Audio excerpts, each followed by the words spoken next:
나의 사랑하는 채 비록 헤어졌으나 어머니 여호와의 말씀이 내게 임하니라. 이르시되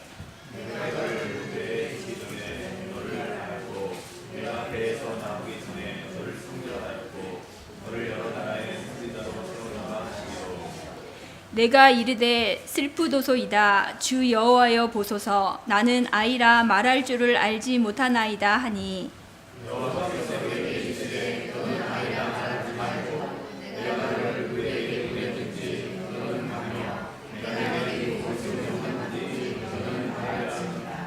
너는 그들 때문에 두려워하지 말라. 내가 너와 함께하여 너를 구원하리라. 나 여호와의 말이니라 하시고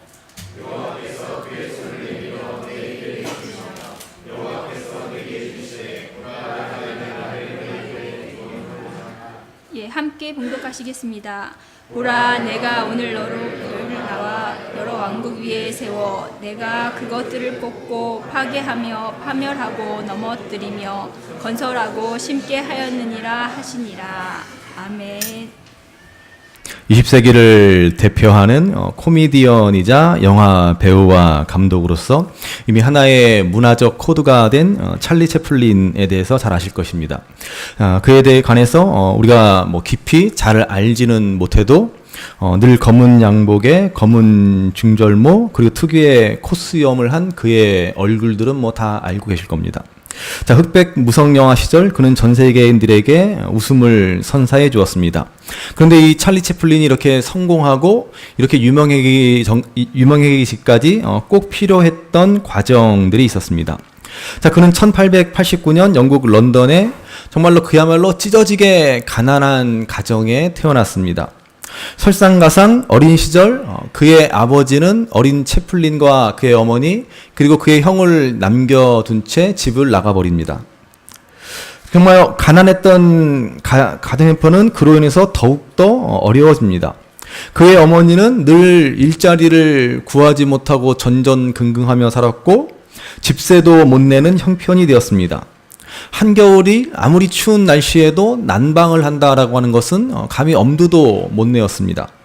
거의 매일 밤 시장에 나가서 생선 머리와 생선 내장을 얻어다가 그것으로 국을 끓여서 하루하루 겨우겨우 먹고 살았습니다.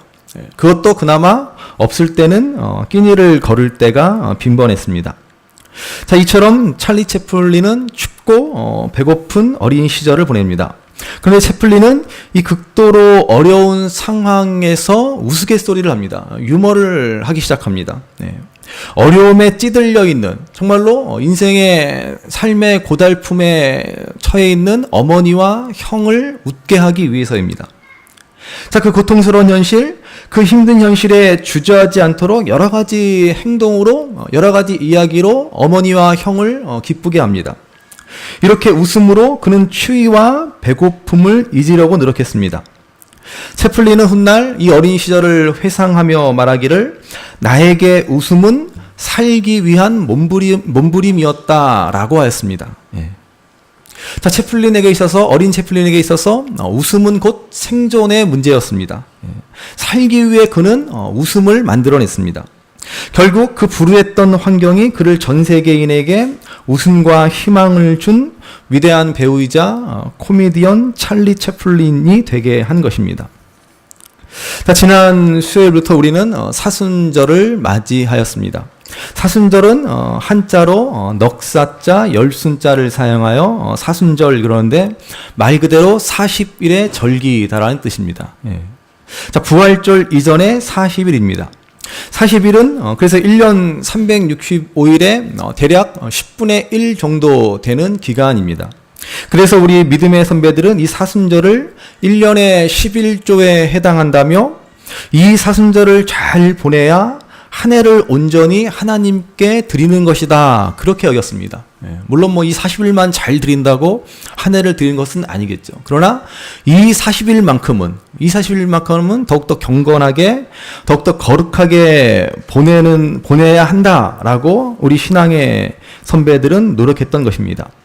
자, 그래서 음식도 끊고, 금식을 하고, 오락도 절제하고, 심지어 지나치게 기름진 음식이나 기호식품, 입을 즐겁게 하는 뭐 커피라든지 술, 담배는 물론이거니와 커피, 차, 과자 등등도 절제했습니다. 그리고 옷도 화려한 옷은 피하고 그랬습니다. 뭘 그렇게까지 하나 싶기도 하지만 이렇게 함으로써 이 사순절을 잊지 않고 더욱더 깨어서 경건하게 보내고자 한 것입니다. 저는 저와 여러분들도 각자 뭔가 한 가지씩을 절제해서 사순절의 표지로 삼으면 좋겠다라는 생각이 듭니다. 커피를 좋아하시는 분들은 이 사순절 기간 동안만큼은 좀 커피를 절제한다든지 2잔 마실 거 1잔만 마신다든지 그러면 좋겠습니다. 고기를 좋아하시는 분들은 고기를 좀 이 사순절 기간 동안은 좀 절제하신다든지 치킨을 좋아하시는 분들은 그 치킨을 어떻게 끊겠습니까? 그러니까는 양념치킨은 드시지 말고 그냥 담백하게 교촌 프라이드만 드신다든지 그러시면 돼요. 다행히 정말 다행인 것은 주일은 사순절에 해당하지 않습니다. 주일을 제외한 사실입니다. 그러니까 주일은 주님이 부활하신 기쁜 날이기 때문에 사순절에 속하지 않습니다. 그러니까 주일날은 맛있는 거 많이 드시고 커피도 평소 한두 잔 드시던 분들은 3-4잔 드시고 좀 그러시면 될 것 같아요. 자, 성경에서 이 40이라는 숫자는 매우 의미 있는 상징성이 강한 숫자입니다. 대표적으로 출애굽한 이스라엘 백성들이 광야에서 고난과 연단의 40년을 보냅니다. 또 예수님은 공생애를 시작하시면서 40일 동안 광야에서 금식하시며 역시 훈련과 사단의 시험을 이기십니다. 이렇게 40은 고난과 훈련과 연단을 상징하는 수입니다. 이 사순절을 영어로 렌트라고 합니다. 렌트. 그 본래적인 의미는 봄이라는 뜻입니다. 봄. 그러니까 사순절은 계절적으로 봄과 밀접한 관련이 있기 때문에 그렇습니다. 사순절이 되었다라고 하는 것은 곧 봄이 왔다라는 의미이기도 합니다. 자, 어떻게 보면은 이 렌트라는 이 봄을 뜻하는 사순절에는 참 역설적인 의미가 담겨 있습니다. 만물이 생동하는 봄에 사순절을 맞게 됩니다. 추운 겨울이 지나고 파릇파릇 싹이 돋아나고 꽃이 피어나고 막 생명이 움트는 그러한 시기에 우리는 메마른 광야와도 같은 사순절을 맞이하게 된다라는 것입니다. 그래서 해마다 우리는 이 사순절을 맞이하게 되면 뭔가 모순된 감정에 빠지곤 합니다. 날은 막 화창하고 따뜻한 봄날을 맞이하고 꽃은 피고 특별히 막 벚꽃이 활짝 만개했는데 마냥 벚꽃을 보며 즐기며 좋아하기도 좀 뭔가 찜찜하고 다행히 주일날은 사순절이 아니니까는 꽃 구경하고 싶으신 분들은 주일날 가시면 됩니다. 또 사순절 지키신다고 주일날 예배 빠지고 꽃 구경하러 가시지 마시고 아무튼 이렇게 그야말로 따스한 봄날 만물이 생동하는 약동하는 그 시기에 우리는 광야 같은 메마른 그러한 사순절을 맞게 된다는 것입니다. 우리 인생으로 치면은 마냥 행복해야 할 철부지 어린 시절에 광야와도 같은 인생의 시련을 맞게 되는 것입니다. 오늘 우리가 읽은 성경 말씀의 주인공인 예레미야의 모습이 바로 이러한 인생의 사순절을 맞이한 사람의 모습이라고도 할 만합니다. 그는 그 인생에 싹이 돋고 정말로 꽃이 활짝 필 젊은 나이 그 어린 시절에 사순절을 맞이합니다. 그로 인해서 그는 무척이나 당황합니다. 모든 것이 좋고 아름답고 푸르른 시절에 그는 하나님의 심판과 진노를 동족들에게 선포해야 하는 일을 해야 했습니다. 너무나도 감당하기 무거운 짐이었고 너무나 그에게는 큰 고통이었습니다. 여러분, 오늘 우리 인생에도 이러한 일들이 일어납니다. 우리 인생이 항상 따스한 봄날 같고 화창하게 핀 아름다운 꽃들로만 가득하면 얼마나 좋겠습니까? 그런데 꼭 광야의 고난과도 같은 사순절이 찾아옵니다. 특히나 오늘을 살아가는 우리 청년들을 보면 어떻습니까? 한때 아프니까 청춘이다.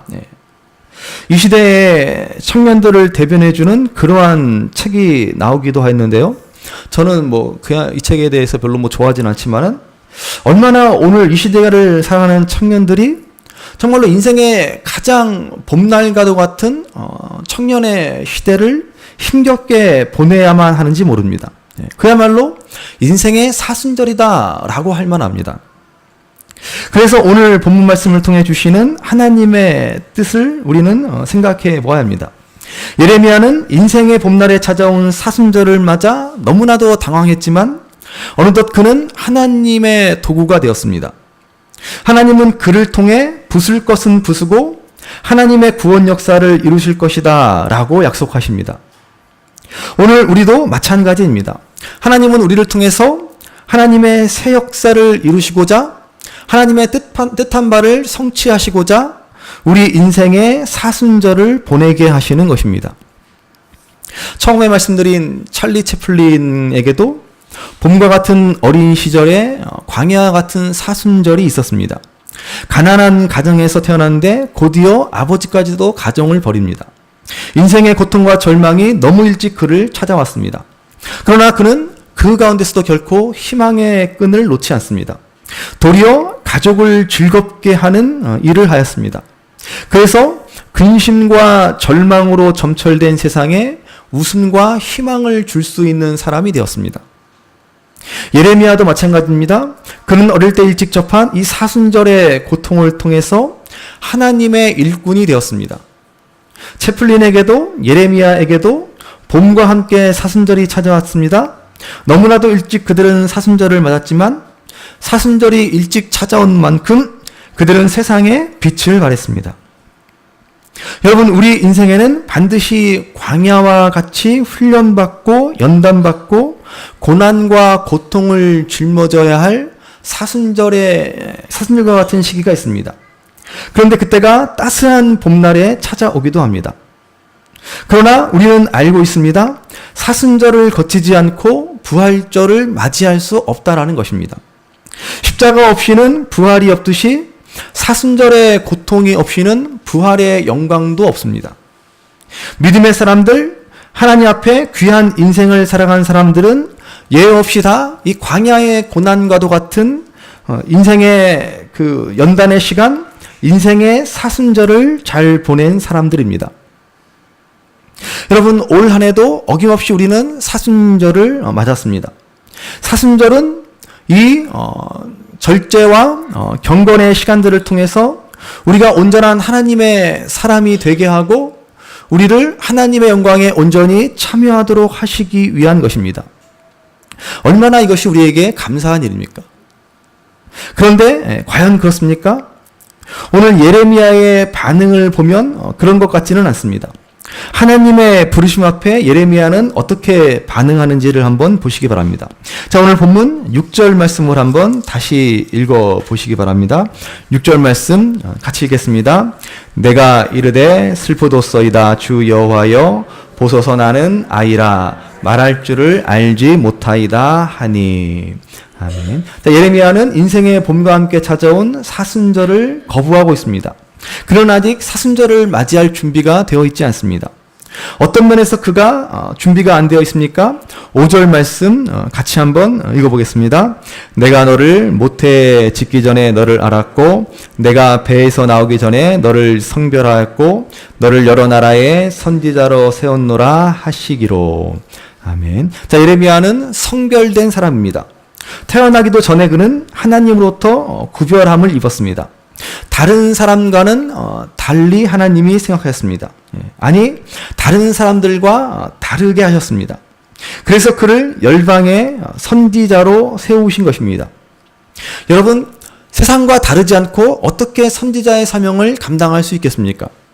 세상과 똑같으면 어떻게 세상의 잘못을 책망하고 어떻게 세상을 바르게 변화시켜 나갈 수 있겠습니까? 그래서 하나님은 예레미야를 부르십니다. 하나님이 부르신다라고 하는 것은 다른 사람들과 구별하셨다라는 것이고 그를 통해서 하나님의 일을 이루어 가시겠다라는 것입니다. 하나님은 마찬가지로 지금도 저와 여러분들을 부르셨습니다. 그 말은 곧 저와 여러분들을 세상과 구별하였다라는 것이고 그리고 저와 여러분들을 통해서 세상을 변화시켜 나가길 원하신다라는 말입니다. 우리는 이제 하나님의 택하신 족속이요 왕 같은 제사장으로서 하나님 나라를 위해 살아가는 자들입니다.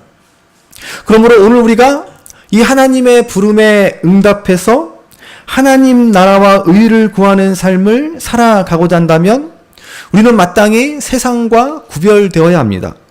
세상과는 다름을 추구해야 하는 것입니다. 그래서 하나님은 예레미야를 선지자로 세우기 위해 먼저 구별하십니다. 이처럼 세상과 구별되었다, 세상과 다르다라고 하는 것은 하나님의 특별한 선택입니다. 하나님의 특별한 은혜입니다.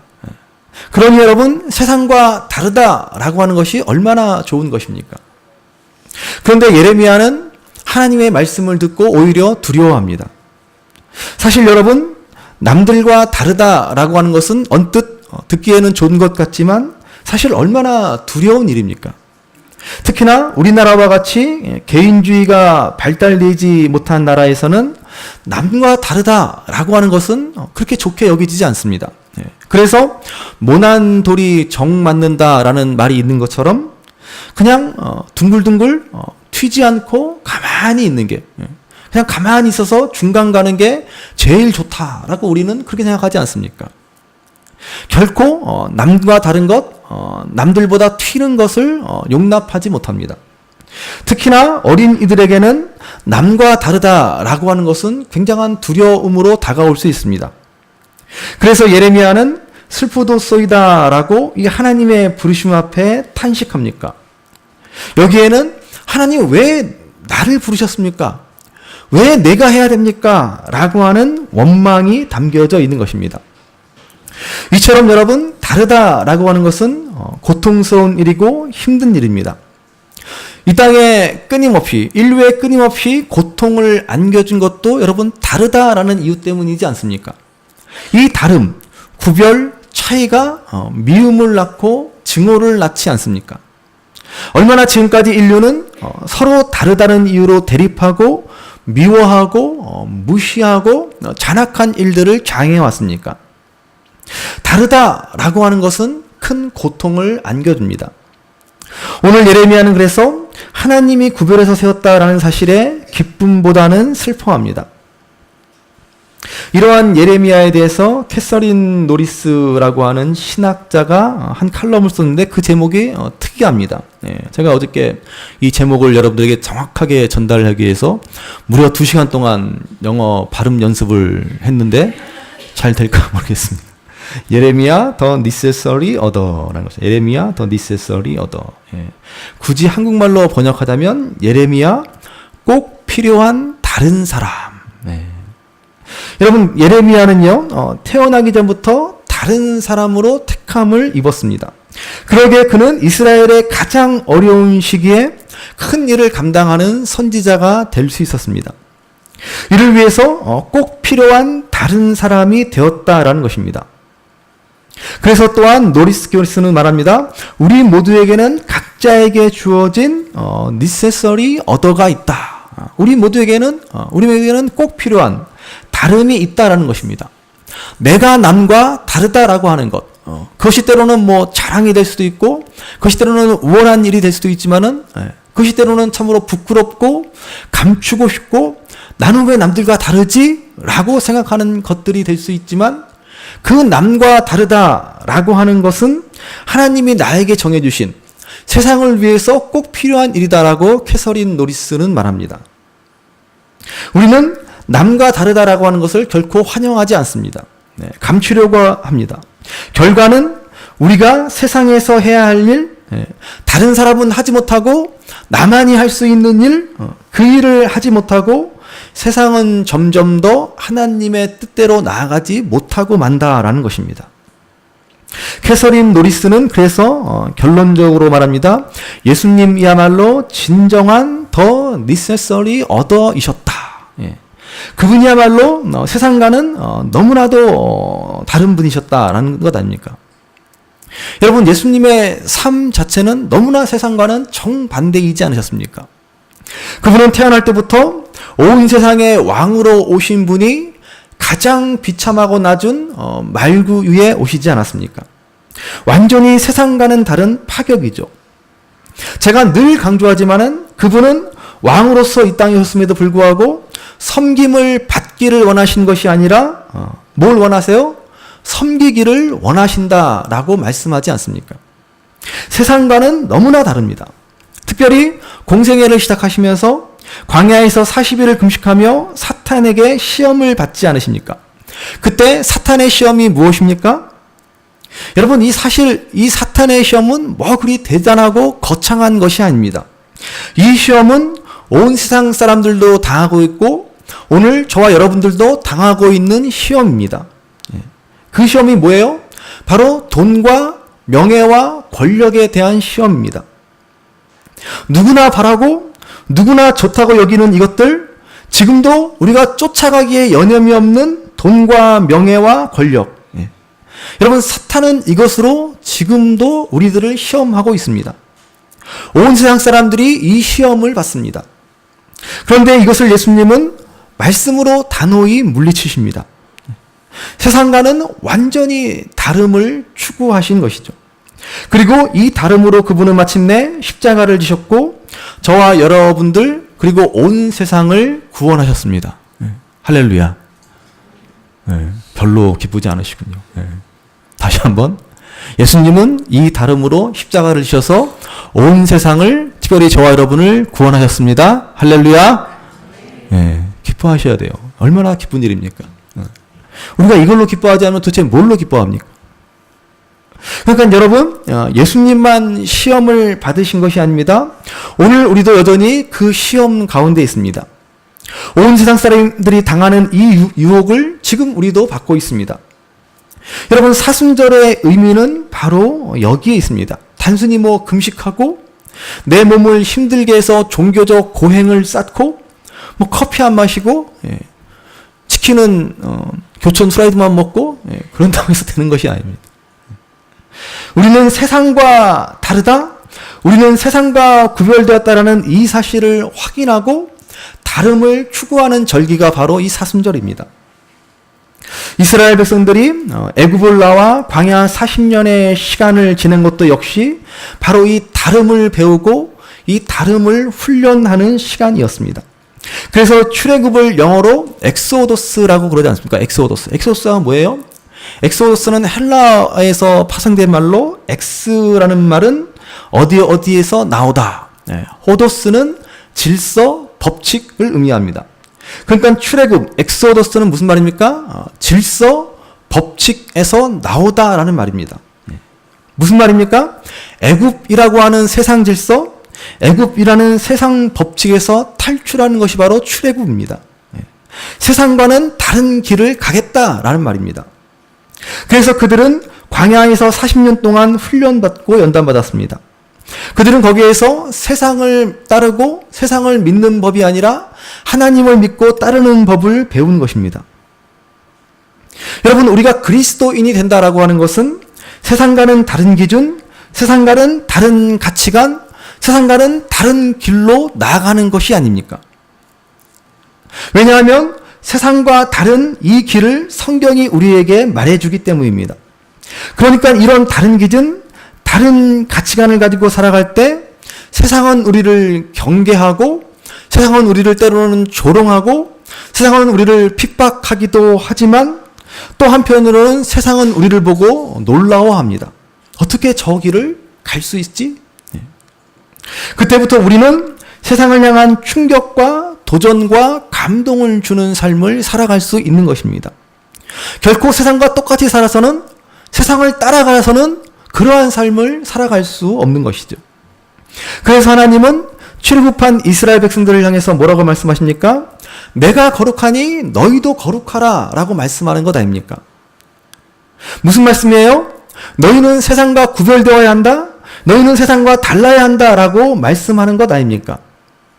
그래서 여러분, 레위기의 말씀해 보시면은 그 복잡한 율법과 이해하기 어려운 정말로 각종 규정들을 말씀해 주십니다. 특히나 음식에 관한 규례는 얼마나 까다로운지 모릅니다. 뭐 어떤 짐승은 먹어도 되고 뭐 또 어떤 건 이래서 먹으면 안 되고 저래서 먹으면 안 되고 이러쿵저러쿵 뭘 이렇게 그게 복잡하고 까다로운지 그냥 아무거나 그냥 맛있으면 먹으면 되지. 예. 그 대표적인 것이 돼지고기이지 않습니까? 예. 그래서 지금도 유대인들이나 이슬람은 돼지고기를 안 먹습니다. 예. 참 불쌍하죠. 그렇죠? 예. 도대체 왜 이러한 복잡한 규례를 주십니까? 예. 뭘 이렇게 먹을 걸 이렇게 가리라고 말씀하십니까? 그 기준이 뭐예요? 예.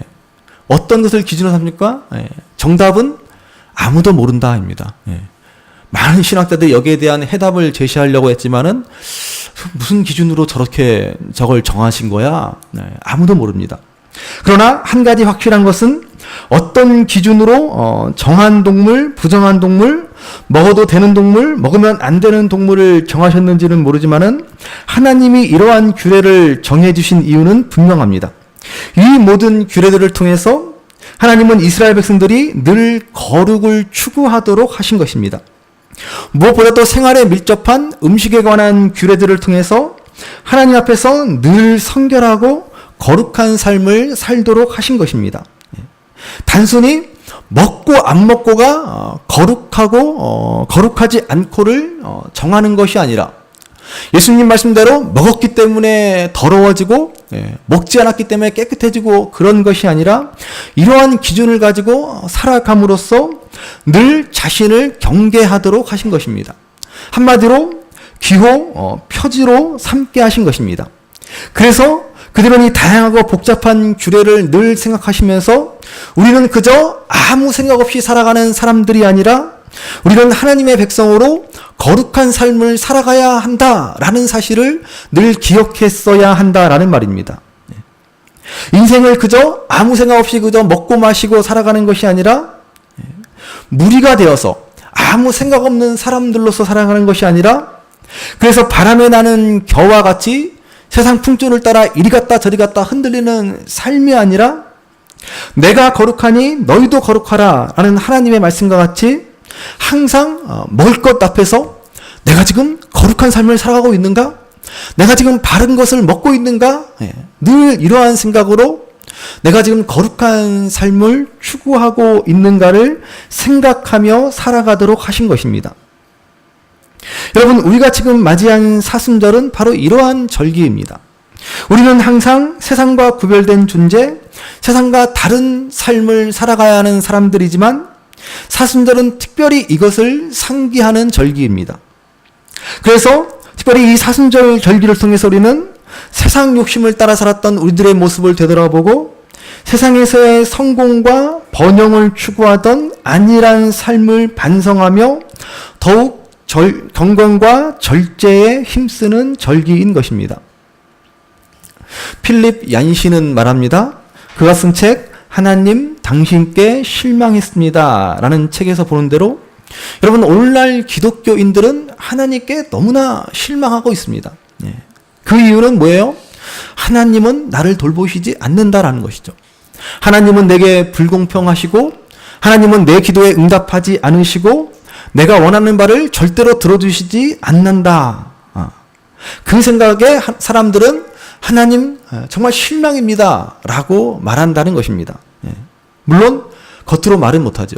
믿음이 있는 척하지만 그 속에는 사실 하나님에 대한 깊은 실망감이 있고 깊은 불신이 도사리고 있다는 것입니다. 필립 얀시는 그래서 말합니다. 내가 세상의 길, 세상 번영에만 초점을 맞추고 있는 한 하나님께 실망할 수밖에 없다. 여러분, 그렇습니다. 우리가 왜 실망합니까? 우리의 초점이, 우리의 관심이 세상 성공, 세상 번영, 세상 길에만 있기 때문이다라는 것입니다. 그러니 우리가 아무리 하나님께 기도하고 하나님께 바라도 이루어지지 않습니다. 세상 길이기 때문에. 그러니 하나님께 실망하지 않을 수 없는 것입니다. 하나님께서는 그런 우리들을 바라보시며 오히려 우리에게 실망하고 계실 것입니다. 그러므로 우리가 이 사순절을 맞아 거룩함을 회복해야 합니다. 금식도 좋고 커피도 절제하시고 오락도 끊으시고 뭐 새벽 기도회나 말씀 생활에 더욱 힘쓰는 것도 좋습니다. 나는 하나님의 거룩한 백성임을 상기하는, 나는 세상과 다른 삶을 살아가야 하는 사람임을 생각해내는 각자의 방식을 가지고 이 사순절을 지켜보시기 바랍니다. 예. 목사님 정해주세요 그러지 마시고 뭐 제가 정해준다고 여러분 뭐 지키십니까? 예. 각자 이 사순절 기간 동안에 나는 과연 하나님의 거룩한 백성이다라는 사실을 생각해낼 수 있는 일, 나는 세상과 다른 삶을 살아야 된다는 그러한 사람이라는 사실을 상기할 수 있는 일을 정해서 지켜보시기 바랍니다. 낸시 홀이라는 유명한 사인작가 말입니다. 광야는 우리가 알지 못했던 그러나 반드시 물어야 하는 질문과 그에 대한 답을 가르쳐 준다. 예. 여러분, 이 사순절은 우리가 광야로 나아가는 절기입니다. 우리가 세상과는 구별된, 세상과는 다른 존재임을 확인하는 때입니다. 그리고 우리를 세상과 다르게 하신 하나님의 뜻을 발견하고 찾는 절기가 바로 이 사순절입니다. 우리가 이 사순절에 우리를 향한 그 주님의 십자가 고난과 그 사랑을 기억하면서 더욱더 경건과 절제로 세상과 다른 삶을 추구하며 살아갈 때 하나님은 반드시 우리를 향한 하나님의 뜻, 인생의 참된 의미와 목적을 우리에게 알려주실 것입니다.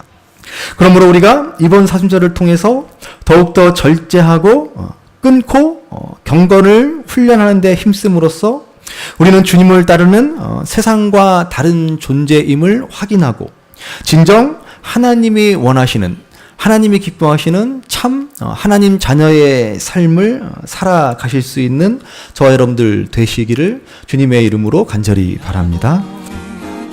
귀하다 우리 어머님이 들려주시던 재미있게 듣던 말이 책 중에 있으니 이 성경심이 사랑합니다.